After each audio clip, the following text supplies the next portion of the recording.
बिहार की राजनीति के अंदर खाने से बड़ी खबर यह है कि जदयू के मंत्री और विधायकों को पटना में ही रहने का निर्देश दिया गया है। ऐसा क्यों है, इसको लेकर कई तरह की खबरें सामने आ रही हैं। बताया जा रहा है कि एक बार फिर से बिहार की राजनीति में उथल-पुथल हो सकता है और गठबंधन का नया स्वरूप सामने आ सकता है। आरजेडी और जदयू की सीट शेयरिंग को लेकर अलग-अलग राय कहीं ना कहीं यह इशारा भी दे रहा है कि बिहार की राजनीति में सब कुछ सहज नहीं है और कुछ बड़ा खेल होने वाला है। बिहार की राजनीति में कभी भी कोई बड़ा बदलाव हो सकता है, इस बात के संकेत आने शुरू हो गए हैं।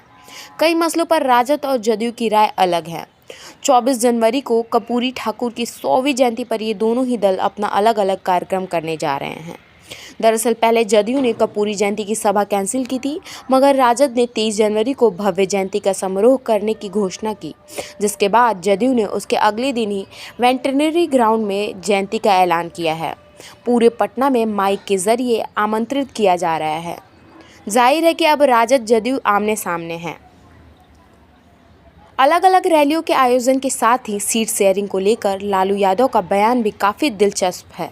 नीतीश कुमार की पार्टी जदयू ने जहां 17 सीटों पर लड़ने की घोषणा की है और इंडिया अलायंस में जल्द से जल्द सीट शेयरिंग की मांग उठा रही है, वहीं लालू यादव साफ और स्पष्ट रूप में कह रहे हैं कि सीट शेयरिंग की जल्दी क्या है, यह अपने समय पर होगा। जाहिर है कि जदयू जल्द और राजद की देरी, यह दोनों ही संकेत बिहार की राजनीति की काफ़ी कहानी कह देती हैं। संकेत भाजपा के शीर्ष नेताओं और एनडीए के घटक दलों से भी आ रहे हैं कि अंदर खाने की सियासी खिचड़ी पक रही है। दरअसल हाल में ही केंद्रीय गृह मंत्री अमित शाह ने एक साक्षात्कार में पूछे गए सवाल के पुरानी साथी जो छोड़कर गए थे, नीतीश कुमार आदि, ये आना चाहेंगे तो क्या रास्ते खुले हैं।